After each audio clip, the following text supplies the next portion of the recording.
अस्सलाम वालेकुम। इत्थे रख न्यूज़ वेखन सुनन वाले सारे जियां नूं मुहम्मद साद जी आयां नूं आखदा है। अज दियां कुछ सजरियां ते वड्डियां खबरां लैके हाज़र हो गए हां। साबका स्पीकर कौमी असैंबली असद कैसर नूं जेलों छुट्टन तो बाद चावचा एक होर मुकदमे विच मुड़ अंदर कर दिता गया। PIA दा बोइंग 777 त्यारा वड्डे हादसे तो मसां मर के बचिया। कराची तो मदीना जाने वाला जहाज उडारी भरदियां ही अग फड़ गया, जिस दे करके हवा विचों थल्ले ला लिया गया। जमान पार्क हमला केस की मुलजमा तहरीके इंसाफ की कामी सनम जवेद की एक बार फिर जमानत मंजूर हो गई। हाली तक किसी नवे मुकदमे में सनम जवेद की मुड़ गिरफ्तारी की खबर सामने नहीं आई। इमरान खान वालों मुख काजी सुप्रीम कोर्ट को लिखी गई चिट्ठी के जवाब में सुप्रीम कोर्ट वालों प्रेस रिलीज जारी कर दी गई, जिस दे मुताबक मुख काजी को दबाया नहीं जा सकता ते ना ही वह किसी के पक्ष में जान दे।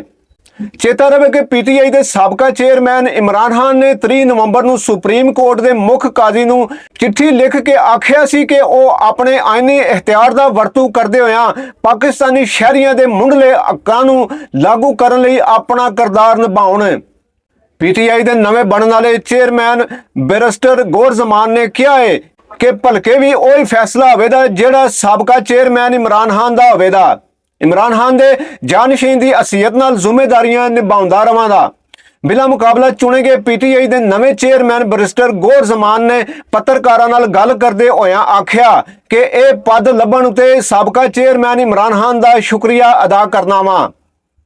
अमरीकी शहर अटलांटा में इसराइल के दूतावास के मूहरे रोस मुजाहरा करने वाले एक जने ने अपने उत्ते तेल रोड़ के ते अग ला दी।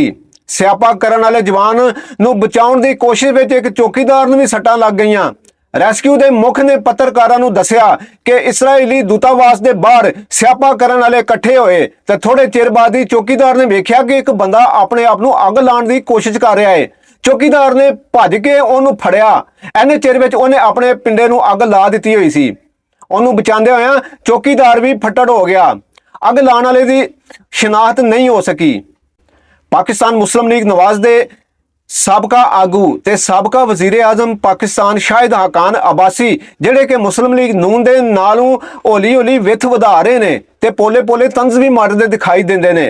अमरीकी मीडिया नाल गल करदे होया साबका वजीर आजम ने नून लीग नूं मेहणे मारदे होया आख्या कि मुस्लिम लीग नून दे पसंदीदा होण ते नवाज शरीफ दा लाडला होण दा तासर आम आउण वालीआं आम चोणां नूं पहलां ही भंडी बना रहा है। नवाज शरीफ नूं चुप तरोड़ के ते अपनी सोच के मुतलक आवाम नूं दसना चाहिए है कि वह मुल्क ते सियासत नूं किहड़े पासे लैके जा रहे हैं।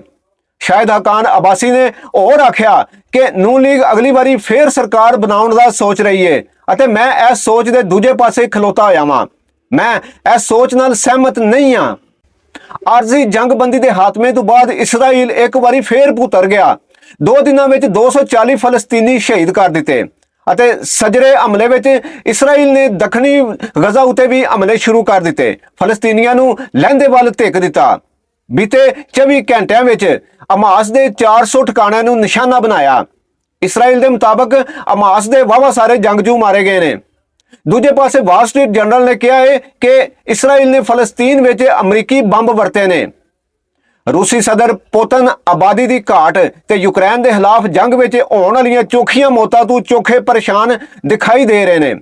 ऐसे परेशानी में सदर पुतिन ने एक समागम में खिताब करते हुए आख्या कि रूसी आबादी को वधाउणा आने वाले दहाकिਆਂ ਲਈ साडा निशाना होवेगा अते रूसी जोड़े 8 या इस तो वध न्याणे जम्मण।